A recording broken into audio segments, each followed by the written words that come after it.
সুপ্রভাত বন্ধুরা, আজ হলো 25 জুন বৃহস্পতিবার। আজকের সকালের বরাক উপত্যকার শ্রীভূমি, করিমগঞ্জ, শিলচর, হাইলাকান্দি সহ আসামের বিশেষ বিশেষ খবরগুলি হলো: অসমের সরকার থেকে বন্যার প্রতি লক্ষ্য রেখে হাই অ্যালার্ট অর্থাৎ উচ্চ সতর্কতা জারি করা হয়েছে। অসমের মুখ্যমন্ত্রী হিমন্ত বিশ্ব শর্মা বন্যার প্রতি লক্ষ্য রেখে বিভাগের ঊর্ধ্বতন কর্তৃপক্ষকে সতর্ক থাকার নির্দেশ দিয়েছেন। বিস্তারিত থাকবে প্রতিবেদনে।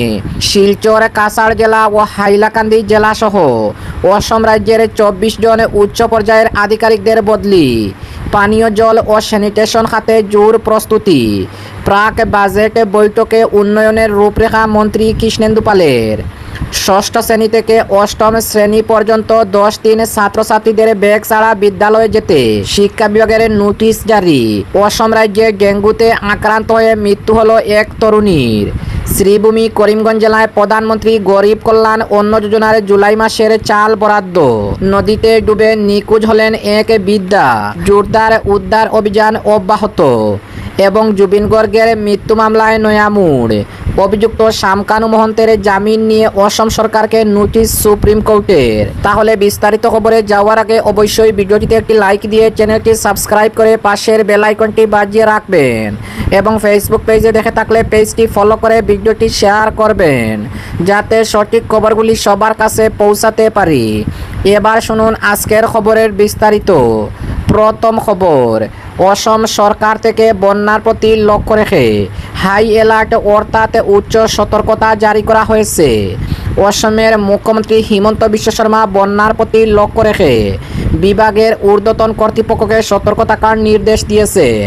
আসাম সরকার অরুণাচল প্রদেশের লোয়ার সুবনশিরি জেলায় ধারাবাহিক বৃষ্টি ও আকস্মিক বন্যার প্রতি লক্ষ্য রেখে হাই অ্যালার্ট অর্থাৎ উচ্চ সতর্কতা জারি করেছে। প্রশাসনের রাজ্যের বেশ কয়েকটি জেলায় বন্যার প্রভাব পড়ার আশঙ্কা করেছে। আবহাওয়া বিজ্ঞান কেন্দ্রের তথ্য অনুযায়ী বিগত 24 ঘন্টায় অরুণাচল প্রদেশের আজালি অঞ্চলে 72.8 কিলোমিটার বৃষ্টি হয়েছে। অঞ্চলটিতে বিশেষ করে সকাল 6টা থেকে 9টার মধ্যে প্রবল বৃষ্টির ফলে আকস্মিক বন্যার সৃষ্টি হয়েছে। আকস্মিক বন্যার জন্য রঙ্গা নদী জল বিদ্যুৎ প্রকল্পের একটি গেট খুলে দেওয়া হয়েছে। এর প্রভাব আসামের ধেমাজি, লখিমপুর, বিশ্বনাথ ও শোনিতপুর জেলায় পড়তে পারে বলে সতর্কতা জারি করা হয়েছে। অসমের মুখ্যমন্ত্রী ডক্টর হিমন্ত বিশ্ব শর্মার নির্দেশ মতে মুখ্য সচিব ডক্টর রবি কোটা সংশ্লিষ্ট সকল কর্তৃপক্ষের সঙ্গে কথা বলেছেন এবং তাদেরকে সতর্ক থাকার নির্দেশ দিয়েছে। বন্যা প্রভাবিত হওয়ার সম্ভাবনা থাকা জেলাগুলির প্রশাসন ও সংশ্লিষ্ট বিভাগগুলিকে পরিস্থিতি নিয়ন্ত্রণ করতে এবং সময়মতো সতর্কতামূলক ব্যবস্থা অবলম্বন করতে বলা হয়েছে। রাজ্যের দুর্যোগ বাহিনী, জাতীয় দুর্যোগ বাহিনী ও জরুরিকালীন সহায়তার জন্য সংস্থাগুলিকে প্রয়োজন হলেই নিয়োজিত করার জন্য প্রস্তুত করে রাখা হয়েছে।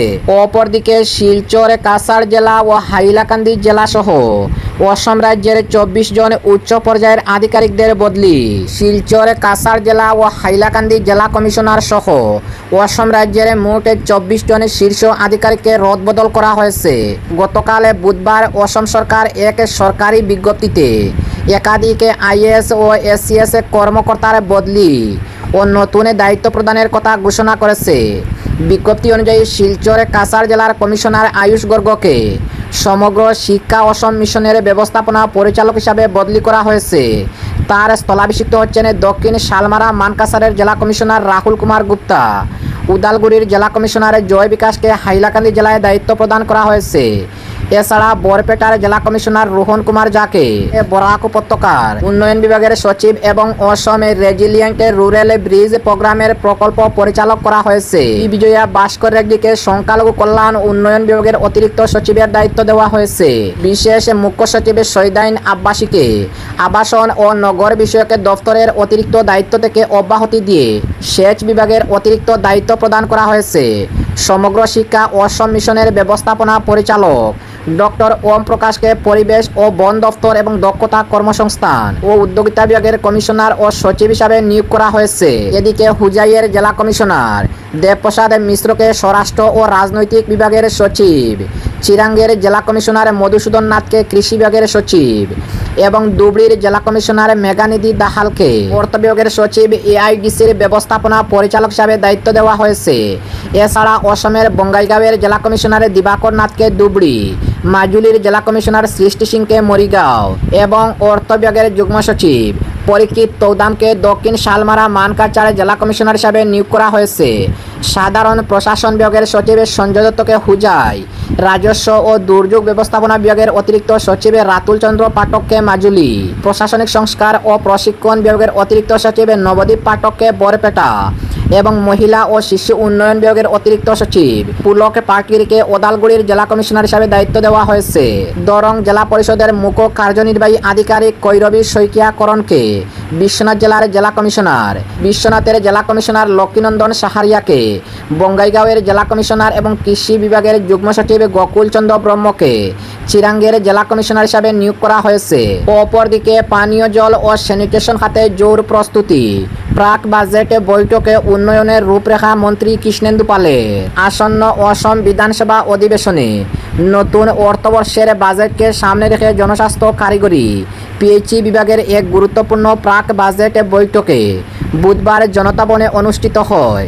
বিভাগীয় মন্ত্রী কৃষ্ণেন্দু পালের সভাপতিত্বে অনুষ্ঠিত বৈঠকে নিরাপদে পানীয় জল সরবরাহ, স্যানিটেশন ব্যবস্থার উন্নয়ন এবং জনকল্যাণমূলক প্রকল্পগুলির অগ্রগতি ও ভবিষ্যৎ পরিকল্পনা নিয়ে বিস্তারিত আলোচনা করা হয়। বৈঠকে উপস্থিত ছিলেন বিশেষ মুখ্য সচিব সাইয়েদিন আব্বাসী, স্বচ্ছ ভারত মিশন গ্রামীণের ব্যবস্থাপনা পরিচালক কীর্তি জল্লি, প্রধান প্রকৌশলী স্যানিটেশন বাক্সজ্যোতি শর্মা, প্রধান প্রকৌশলী জল পল্লব কৃষ্ণ দাস সহ বিভাগের শীর্ষ আধিকারিকরা।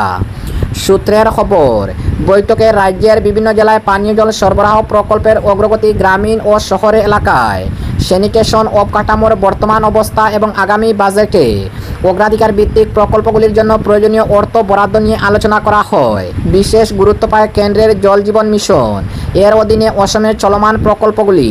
প্রত্যন্ত গ্রামাঞ্চল থেকে শুরু করে চা বাগান অধ্যুষিত এলাকাগুলিতে প্রতিটি পরিবারের কাছে নিরাপদ ও বিশুদ্ধ পানীয় জল পৌঁছে দেওয়ার লক্ষ্যে চলমান উদ্যোগকে আরও গতিশীল করার উপর জোর দেওয়া হয়।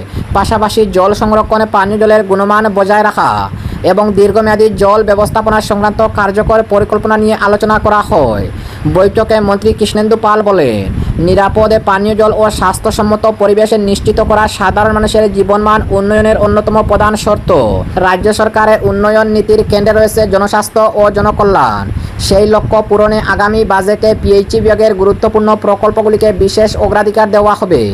এছাড়া স্বচ্ছ ভারত মিশন গ্রামীণের অধীনে গ্রামীণ স্যানিটেশন, কঠিন ও তরল বর্জ্য ব্যবস্থাপনা, পরিচ্ছন্নতা অভিযান এবং জনসচেতনতা বৃদ্ধির কর্মসূচি নিয়েও বিস্তারিত আলোচনা করা হয়। আধিকারিকরা জানান, শুধু অবকাঠামো নির্মাণ নয়, স্বাস্থ্যবিধি ও পরিচ্ছন্নতা সম্পর্কে জনসচেতনতা বৃদ্ধি করা সরকারের অন্যতম লক্ষ্য। অপরদিকে ষষ্ঠ শ্রেণী থেকে অষ্টম শ্রেণী পর্যন্ত 10 দিন ছাত্রছাত্রীদের ব্যাগ ছাড়া বিদ্যালয় যেতে শিক্ষা বিভাগের নোটিশ জারি। সমগ্র শিক্ষা আসাম প্রতিষ্ঠানগুলিকে ষষ্ঠ শ্রেণী থেকে অষ্টম শ্রেণী পর্যন্ত 10 দিন ব্যাগ ছাড়া দিন হিসাবে পালন করতে সব জেলার মিশন সমন্বয়ক, বিদ্যালয় পরিদর্শক ও জেলার প্রাথমিক শিক্ষা আধিকারিককে পত্র প্রেরণ করেছে। পত্রে উল্লেখ করা হয়েছে, 2026-27 শৈক্ষিক বর্ষে ব্যাগ ছাড়া দিন পালনের সময় কোন ধরনের কার্যকলাপ গ্রহণ করা হবে সেই বিষয়ে উল্লেখ করা হয়েছে। সেই অনুযায়ী ছাত্রছাত্রীদের ব্যাগ ছাড়া বিদ্যালয়ে যাওয়া দিনগুলিতে শ্রেণীকৌটার বাইরে হাতের কাজে শিখতে হবে। ওই দিনগুলিতে ছাত্রছাত্রীরা গাছের সঙ্গে বন্ধুত্ব করা, বিশেষজ্ঞদের সঙ্গে মত বিনিময়, হস্ততাঁত, হস্তশিল্প, চা শিল্প পরিদর্শনে, ভাস্কর ও কলা সাংস্কৃতিক কার্যকলাপ, দুগ্ধপান, পুকুরে পশুধন, উদ্যান শস্য ইত্যাদি পরিদর্শনে ব্যবস্থা করার জন্য পত্রে উল্লেখ করা হয়েছে। অপরদিকে শ্রীভূমি করিমগঞ্জ জেলায় প্রধানমন্ত্রী গরিব কল্যাণ অন্ন যোজনার জুলাই মাসের চাল বরাদ্দ। শ্রীভূমি করিমগঞ্জ জেলার খাদ্য গণবন্টন ও গ্রাহক পরিক্রমা বিভাগের পক্ষ থেকে এক বিজ্ঞপ্তিতে জানানো হয়েছে, জাতীয় খাদ্য সুরক্ষা যোজনার অধীনে প্রধানমন্ত্রী গরিব কল্যাণ অন্ন যোজনার জুলাই মাসের চাল বরাদ্দ করা হয়েছে। এই যোজনার অধীনে হিতাধিকারীদের রেশন কার্ড পিছু প্রতি মাসে 35 কিলোগ্রাম করে চাল এবং প্রায়োরিটি হাউস হোল্ড রেশন কার্ডধারীদের মাথা পিছু 5 কিলোগ্রাম করে চাল বিনামূল্যে বন্টন করতে রেশন দোকান মালিকদের নির্দেশ দেওয়া হয়েছে। অপরদিকে অসম রাজ্যে ডেঙ্গুতে আক্রান্ত হয়ে মৃত্যু হলো তরুণী। অসম রাজ্যে ডেঙ্গু ও জাপানিজ এনকেফেলাইটিসে আক্রান্ত হয়ে এক তরুণী ও মহিলার মৃত্যু ঘটল। সংবাদ সূত্রে জানা যায়, ডেঙ্গুতে আক্রান্ত হয়ে চিকিৎসাধীন অবস্থায় মৃত্যু হলো মরিগাঁও জেলার গসরগুড়ি এলাকার বাসিন্দা সাগরিকা ডেকা। গত 8 জুন থেকে ডেঙ্গুতে আক্রান্ত হয়ে তিনি অসমের গৌহাটির একটি বেসরকারি হাসপাতালে চিকিৎসাধীন ছিলেন। পারিবারিক সূত্রে জানা গেছে, সাগরিকা ডেকা এম বাজারে কাজ করতেন। পরিবারের একমাত্র উপার্জনকারী সদস্য হওয়ায় তার অকাল প্রয়াণে পরিবারে নেমে এসেছে গভীর শোকের ছায়া। দীর্ঘদিন ধরে গৌহাটিতে চিকিৎসাধীন থাকার পর শেষ পর্যন্ত তিনি মৃত্যুর কাছে হার মানলেন। অপরদিকে নদীতে ডুবে নিখোঁজ হলেন এক বৃদ্ধা। জোরদার উদ্ধার অভিযান অব্যাহত। রুকনি নদীর পাড়ে মিলল লাঠি। হাদিস নেই দলাইয়ের শেওরার তলে জিপির বাগিয়ালা গ্রামের 78 বছর বয়সী বৃদ্ধা বেলারানী দাসের। এ ঘটনায় এলাকায় উদ্বেগ ও চাঞ্চল্যের সৃষ্টি হয়েছে। পরিবার সূত্রে জানা গেছে, বেলারানী দাসের দীর্ঘদিন ধরে পক্ষাঘাতে আক্রান্ত ছিলেন এবং স্বাভাবিকভাবে কথা বলতে পারতেন না। বুধবার সকালে তার ছেলে মনাই কুমার দাস মাকে খাবার খাইয়ে কিছু কাজের জন্য বাইরে যান। দুপুর প্রায় 2টার দিকে বাড়িতে ফিরে তিনি দেখতে পান ঘরের দরজা বন্ধ থাকলেও তার মা বাড়িতে নেই। এরপর তিনি আশেপাশে খোঁজাখুঁজি শুরু করেন। এক পর্যায়ে বাড়ির পাশ দিয়ে যাওয়া রাস্তার পূর্ব দিকে অবস্থিত রুকনি নদীর ঘাটে মায়ের ব্যবহৃত লাঠিটি পড়ে থাকতে দেখেন। সঙ্গে সঙ্গে তিনি স্থানীয়দের খবর দেন। খবর পেয়ে গ্রামবাসী ঘটনাস্থলে জড়ো হন এবং বিষয়টি লাইলাপুর পুলিশ ও পেট্রোল আউটপোস্টে জানানো হয়। খবর পেয়ে লাইলাপুর পুলিশ পেট্রোল আউটপোস্টের পুলিশ ও এনডিআরএফ এসডিআরএফ উদ্ধারকারী দল ঘটনাস্থলে পৌঁছে রুকনি নদীতে তল্লাশি অভিযান শুরু করে। সন্ধ্যা পর্যন্ত নদীতে ব্যাপক অনুসন্ধান চালানো হলেও বৃদ্ধার কোনো সন্ধান পাওয়া যায়নি।